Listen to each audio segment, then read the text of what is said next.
इस तरह से मैंने बना के किया है तैयार। बिल्कुल नानी दादी के तरीका याद आ जाएगा अगर एक बार मेरे तरीके से। और देखिए वीडियो कितना अच्छा, मतलब कितना अच्छा सुकून महसूस होता है। कैसे इन मिट्टी के बर्तनों में जिन्होंने बड़े बुजुर्गों ने छोड़ दिया उसको मैं अपना के बहुत ही सुकून महसूस होता है। तो इस तरह से रबड़ीदार ये गाजर की खीर बना लिए तो सच में आप सारा तरीका या फिर गाजर का हलवा, रसगुल्ला, पुआ जो भी बना के खाते हो सब भूल जाओगे। इसी तरीके से ये खीर रबड़ीदार कैसे बनी है बिना मावा, पनीर, खोया के, वो फिर भी मावे का फ्लेवर बिल्कुल रबड़ीदार। तो चलिए बनाना करते हैं स्टार्ट। फटाफट से बनाइए मेरे साथ ही। हेलो जी, कैसे हो?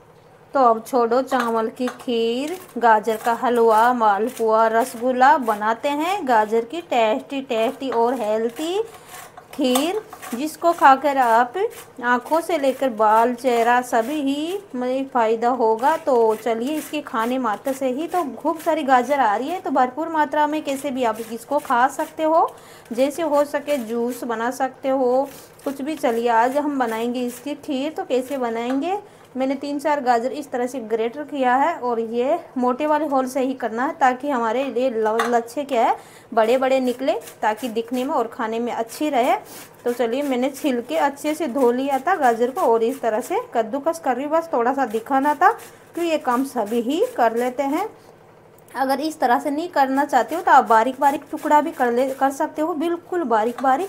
तो चलिए मैं मोटे वाले होल से ही इसको ग्रेटर कर लेती हूँ। तो कद्दूकस करने के बाद मिलती हूँ क्या क्या डलेगा इसमें। बहुत ही टेस्टी बिल्कुल मलाईदार खीर बनाएंगे हम। ये ठंडी के मौसम में ऐसी चीज़ें मिल जाए तो क्या बात है। तो चलिए हम बनाना स्टार्ट करते हैं। तो गाजर मेरी लच्छे में कट चुकी है, इसको ग्रेट कर लिया। अब क्या करते हैं देखिए। तो ये खीर बनाऊंगी मैं दादी नानी के पारंपरिक तरीके से। तो थोड़ा सा पानी डाल देते हैं ताकि तलवे में लगेगा नहीं हमारा दूध। तो चलिए मैं इसमें आधा लीटर दूध डाल देती हूँ। और इसमें बनाने का कुछ मतलब मज़ा ही कुछ और है खाने का बनाने का। तो ये खीर बनाएंगे बिल्कुल रबड़ीदार मावे के फ्लेवर वाली। तो इसके लिए मैंने 1 चम्मच मिल्क पाउडर डाल दिया है थोड़े से पानी में।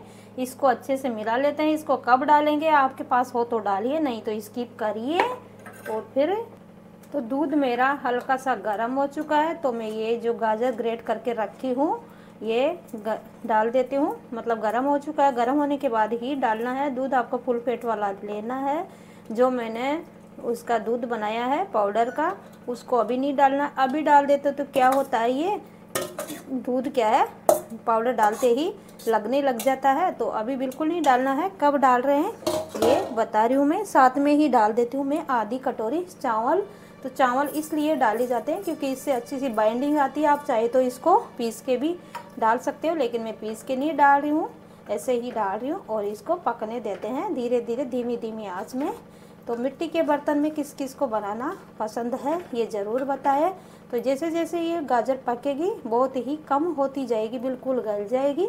और किस तरह से मेरी खीर बनती है, क्या क्या डलेगा, चीनी कितनी डलेगी ये भी मैं बताऊंगी पूरे मेजरमेंट के हिसाब से। आधा किलो मेरी गाजर थी। तो चलिए इसको पकने देते हैं, ढक देते हैं।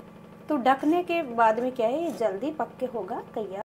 तो देखिए खीर मेरी धीमी धीमी आंच पे पक रही है और इस तरह से गल के हुई है। इस टाइम डालेंगे हम इलायची का पाउडर। तो मैंने घर में ही 2 इलायची का छिलका समेत ही पाउडर बना लिया है। आपके पास रेडीमेड हो तो वो भी डालिए, इससे खीर में काफ़ी अच्छा फ्लेवर निकल के आएगा। और धीमी आंच पे ही इसको पकाना है। खाना जब भी आप धीमी आंच पे बनाते हो, एक तो उसकी जो गुणवत्ता है वो नष्ट नहीं होती, उड़ के नहीं जाती भाप में, और खाना भी स्वादिष्ट बनता है। तो धीमी आंच पे इसको ढक के पकाते हैं।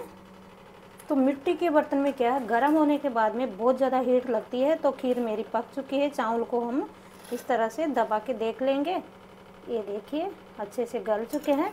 तो इसमें जितने भी आप ड्राई फ्रूट डालना चाहते हो उतने अपने डाल लिए। मैंने थोड़ी सी बादाम और 1 मुट्ठी किशमिश अच्छे से धो के डाल देते हैं और अच्छे से मिलाते हैं। इसमें चीनी बिल्कुल नहीं डालना, अभी चलते हुए पे चीनी कब डालेंगे ये बता रही हूँ। और जो मैंने दूध बना के रखा था पाउडर का उसको इस टाइम डाल देते हैं। पहले डाल देते तो क्या है ये लगने का रहता है। तो इसको अच्छे से चला के उबाल आने देते हैं। तो बिल्कुल मेरी रबड़ीदार खीर बनेगी, बिल्कुल मावे के फ्लेवर वाली। तो आप पूरा वीडियो देखते हो तो फिर पता चलता है अच्छे से। तो चलिए अब इसमें उबाल आने देते हैं। बहुत ही अच्छी बाइंडिंग वाली खीर बनने वाली है।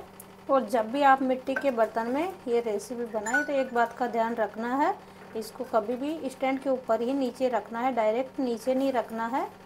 नीचे रख दोगे तो क्या है, ये टूट जाता है, तड़क जाता है। गरम गरम को नीचे बिल्कुल नहीं रखना है, स्टैंड पे रखे या फिर गैस पे ही रखा रहने दे। और ये गर्म होने के बाद में इसमें 1 घंटे तक बिल्कुल उबलता रहता है। खाना बहुत ही गर्म रहता है क्योंकि मोटे तलवे का रहता है, तो गर्म धीरे धीरे होता है, लेकिन गर्म होने के बाद में बहुत देर तक ये गर्म ही रहता है।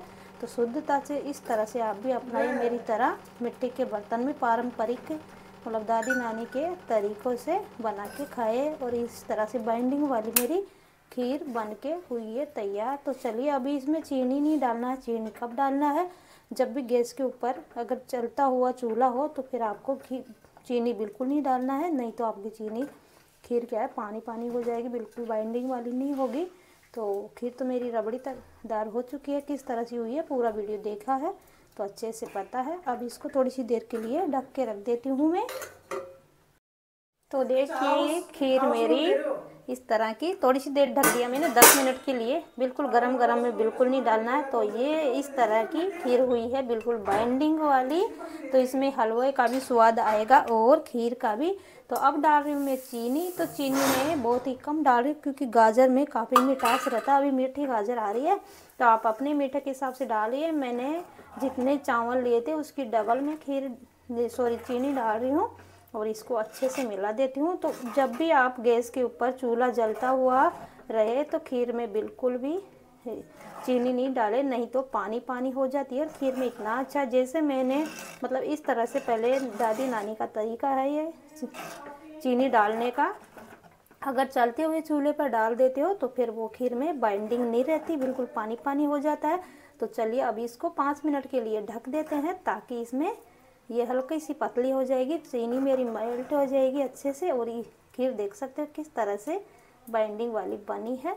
तो चलिए अब ढक देते हैं इसको। और मिट्टी के बर्तन में बनाया है तो इसकी तो बात ही कुछ और है। कैसा टेस्ट है वो मेरे को ही पता है, इसमें कैसा खाना पकता है। तो देखिए खीर मेरी अच्छे से बन चुकी है। और अब लगाते हैं प्लेट किस तरह से बनी है। तो ये खीर बनाने का तरीका कैसा लगा आप अपने कमेंट में ज़रूर बताएं। तो चलिए मैं डालती हूँ इसको कटोरी में।